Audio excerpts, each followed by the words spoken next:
शांति योजना अब मृत लगती है। यूरोप यूक्रेन के साथ खड़ा है क्योंकि राष्ट्रपति ट्रंप ने पुष्टि की है कि यह योजना बिल्कुल भी अंतिम योजना नहीं है। जब यह सब हो रहा था तब अमेरिका के शीर्ष सीनेटरों ने सार्वजनिक रूप से इस दस्तावेज का खुलासा किया, यह कहते हुए कि यह वास्तव में एक रूसी दस्तावेज है। लेकिन फिर हमने देखा कि स्टेट डिपार्टमेंट ने तुरंत उन दावों से पीछे हटते हुए प्रशासन के भीतर भ्रम की पुष्टि कर दी। लेकिन यही भ्रम है जिसकी वजह से रूस किसी भी तरह की शांति से इनकार कर रहा है। मॉस्को का मानना है कि वह जो चाहे सब कुछ हासिल कर सकता है, और यही वजह है कि अब बड़े रूसी राजनेता सार्वजनिक रूप से कह रहे हैं कि रूस अमेरिका द्वारा पेश की गई किसी भी बातचीत से हुई शांति में दिलचस्पी नहीं रखता। यहाँ सीखने वाली बात सीधी है। जब तक पश्चिम कमजोरी दिखाता रहेगा, पुतिन बस इंतजार करेंगे और यूक्रेन के पतन की उम्मीद करेंगे। तो शुरुआत करते हैं। शनिवार सुबह राष्ट्रपति ट्रंप ने कहा कि यह अंतिम योजना नहीं है। सुनिए।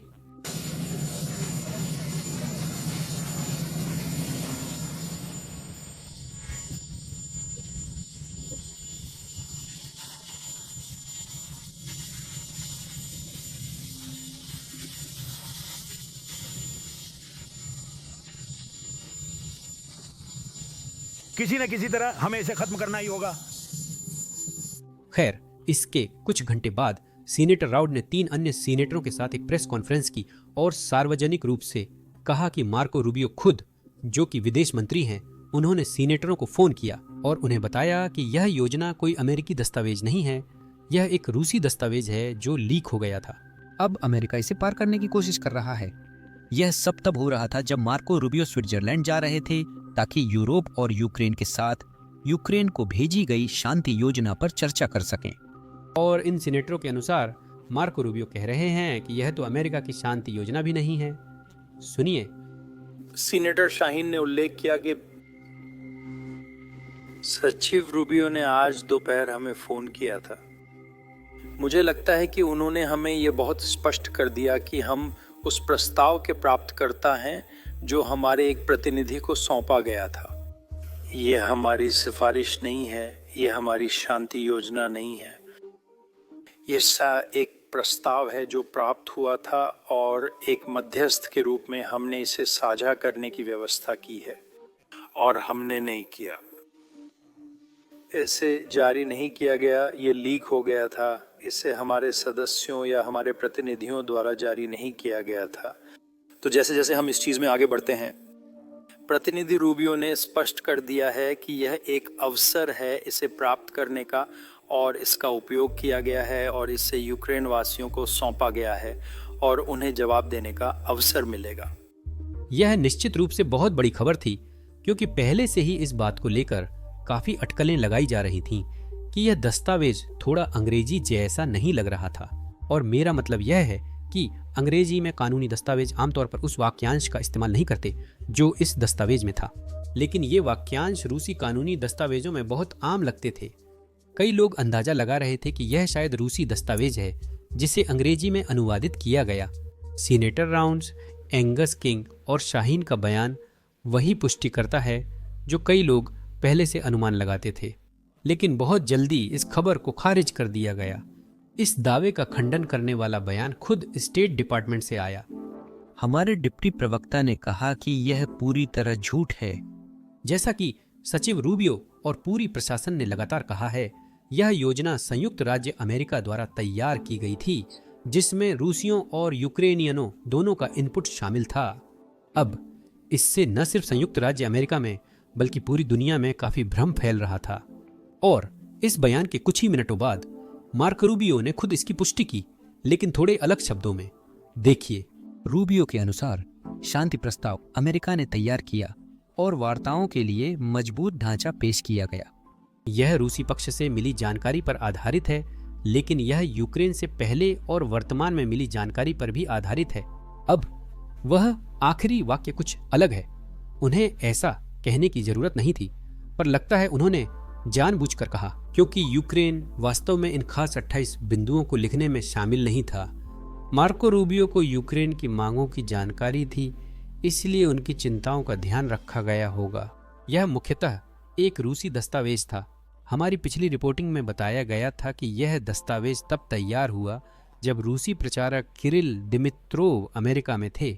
यह स्पष्ट है कि रूसी पक्ष से सलाह ली गई थी क्योंकि यह उनके साथ मिलकर तैयार हुआ था। यह बात और भी पुख्ता होती है क्योंकि अमेरिका ने यह दस्तावेज यूक्रेन को भेजा था।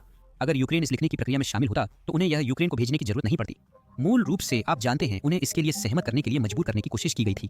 इसके अलावा राष्ट्रपति जेलेंस्की ने 2 दिन पहले पूरे देश को अचानक रात में संबोधित किया था, जिससे यह और भी पुख्ता होता है। उन्हें बताया कि उनके सामने कठिन चुनाव है, सम्मान और सहयोगी में से एक चुनना जिसे सभी मानते हैं। वे अमेरिका की ओर इशारा कर रहे थे। मुझे यकीन है कि यूक्रेनी चिंताएं दस्तावेज में थीं, लेकिन यूक्रेन नहीं था। यही वजह है कि अभी बातचीत चल रही है। मैं शनिवार रात को रिकॉर्ड कर रहा हूं, लेकिन वीडियो रविवार सुबह जारी होगा। रविवार को अमेरिका, यूके, फ्रांस, जर्मनी और यूक्रेन के बीच जिनेवा, स्विट्जरलैंड में बैठक हो रही है। विशेष रूप से कहें तो इस बैठक का उद्देश्य मुख्य रूप से 28 बिंदुओं को समायोजित करना है, ताकि यह सुनिश्चित किया जा सके कि यूक्रेन के राष्ट्रीय हितों का सम्मान किया जाए। साथ ही उद्देश्य यह भी है कि रूस शांति समझौते के बाद फिर तीसरी बार हमला न करे, क्योंकि याद रखिए, पुतिन अपने द्वारा किए गए हर समझौते का सम्मान करने के लिए नहीं जाने जाते। अब जब ये सब कुछ चल रहा है, हर जगह बहुत भ्रम फैला हुआ है, लेकिन हर कोई एक अहम बात भूल रहा है। रूस बिल्कुल भी बातचीत में रुचि नहीं रखता। तो भले ही हम अपनी ऊर्जा यूक्रेन से और ज्यादा रियायतें दिलवाने में बर्बाद कर रहे हैं, रूस ने बिल्कुल साफ कर दिया है कि वो पूरी तरह से आत्मसमर्पण चाहता है। उससे कम कुछ भी मंजूर नहीं है। हाल ही में एक रूसी राजनेता ने खुलेआम कहा कि रूस किसी भी शांति समझौते को स्वीकार नहीं करेगा। देखिए, रूसी सांसद तो ये तक छुपाने की कोशिश नहीं कर रहे कि रूस का किसी भी शांति समझौते का पालन करने का कोई इरादा नहीं है। रूसी संसद मंत्री अलेक्सी जुरालोव ने कहा कि संयुक्त राज्य अमेरिका द्वारा प्रस्तुत की गई योजना की तुलना रूस की मांगों से करना अजीब होगा। अमेरिका या यूरोपीय संघ का कोई भी समझौता स्थायी शांति नहीं ला सकता। यह संघर्ष पूरी तरह और निर्णायक रूप से केवल तभी सुलझ सकता है जब हमें युद्ध के मैदान में स्पष्ट जीत मिले और यूक्रेन आत्मसमर्पण कर दे। यही वह चीज है जिस पर रूसी सेना इस समय काम कर रही है, और वह भी काफी सफलतापूर्वक। कोई भी अन्य परिणाम केवल टकराव को टालने का काम करेगा। अमेरिकी सोच यह है कि यूक्रेन को रूस के खिलाफ एक रोक लगाने वाले कारक के रूप में छोड़ दिया जाए। यूक्रेन के क्षेत्र या सैन्य रूप से छोटा होने पर भी वह अमेरिका के लिए अहम खतरा रहेगा और पश्चिमी सीमाओं पर सैन्य मौजूदगी जरूरी होगी। शायद आप मुझसे यह उम्मीद नहीं करेंगे, लेकिन उसने अच्छी बात कही है, और इसे समझाने के लिए मुझे अपना पसंदीदा कथन इस्तेमाल करने दीजिए। यह कथन पूर्व विदेश मंत्री जॉर्ज स्टोल्ट्स का है। वह राष्ट्रपति रीगन के कार्यकाल में विदेश मंत्री थे और उन्होंने सोवियत संघ को गिराने वाली अमेरिकी विदेश नीति बनाने में बड़ी भूमिका निभाई थी। इसी कारण यह कथन इस स्थिति में पूरी तरह लागू होता है।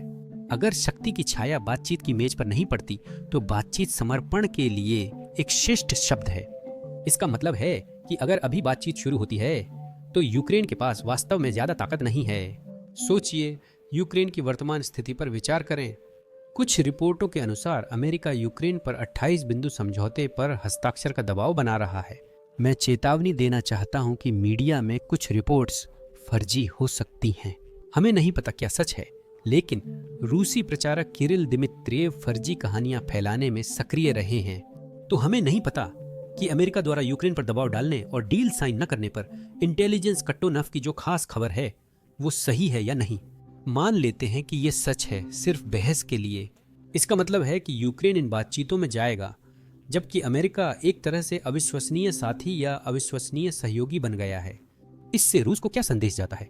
पुतिन के मुताबिक उन्हें सिर्फ अमेरिका के समर्थन खत्म होने और अमेरिका यूक्रेन के बीच दूरी बढ़ने का इंतजार करना है। ऐसे में दक्षिण वियतनाम जैसी स्थिति बनेगी, जहां अमेरिका के जाने के बाद देश ढह गया था। मैं यह नहीं कह रहा कि ऐसा ही होगा, लेकिन शायद पुतिन यही उम्मीद कर रहे हैं। इसका मतलब है कि वह बातचीत नहीं करेगा और अपनी मांग से कम कुछ नहीं मानेगा। पुतिन तभी किसी बातचीत में जाएंगे और रूस के लिए किसी तरह की रियायत स्वीकार करेंगे जब हम इस पूरे समीकरण को बदल दें। और मेरी राय में इसे करने के केवल 2 तरीके हैं। एक तरीका है, जाहिर है, कि संयुक्त राज्य अमेरिका एक अधिक भरोसेमंद साझेदार बनना शुरू करे, जहां हमारे पास ऐसा अमेरिकी राष्ट्रपति न हो जो रूस पर और प्रतिबंध लगाए। अगले दिन ही वह यूक्रेन से कहता है कि अमेरिका जो समझौता दे उसे स्वीकार करो।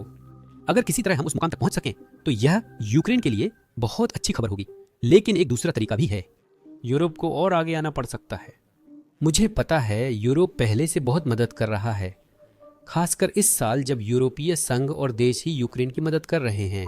वे उस पैसे से अमेरिकी हथियार खरीद रहे हैं, लेकिन यूरोप को शायद और ज्यादा खर्च करना पड़ सकता है।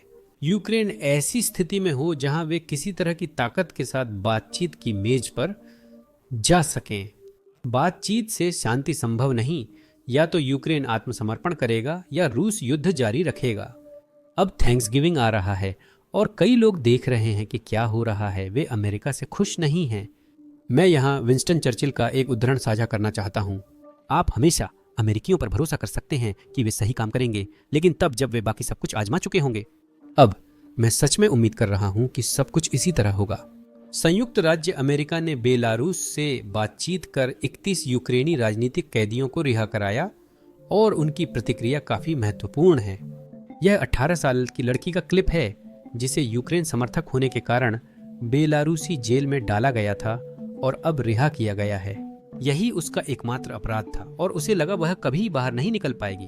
अब उसकी प्रतिक्रिया देखिए।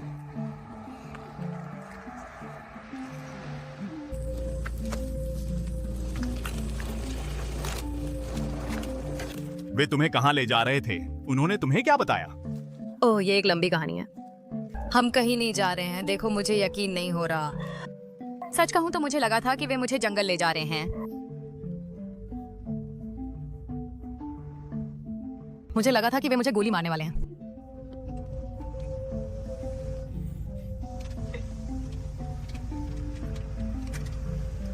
कैसे आप महसूस करते हैं? अब बहुत अच्छा, बहुत अच्छा।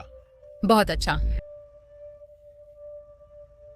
एक आदमी मुझसे मिला और बोला, उसने पूछा, क्या तुम जानती हो मैं कौन हूँ? मैंने कहा नहीं। उसने बताया, मैं मुख्य इंटेलिजेंस निदेशालय का प्रमुख हूँ। शायद वह मजाक कर रहा था या शायद वह बुडिनोव था या जो भी उस डरावनी जगह का प्रमुख है, मुझे नहीं पता। मैं जेल में रही हूँ। बुडानोव। तो लीजिए, यही बात है। आपने खुद देखा ये दिन बेकार नहीं गया। हाँ, अभी G20 चल रहा है और हम इस शिखर सम्मेलन में क्या होता है उस पर एक अलग वीडियो बनाएंगे। लेकिन अभी जो कुछ दिलचस्प हुआ वो सब था। जर्मन प्रेस कॉन्फ्रेंस में रूसी पत्रकारों को प्रवेश नहीं मिला, जहां चांसलर फ्रेडरिक मर्च से सवाल पूछे जाने थे। उनकी प्रतिक्रिया काफी मजेदार रही। देखिए।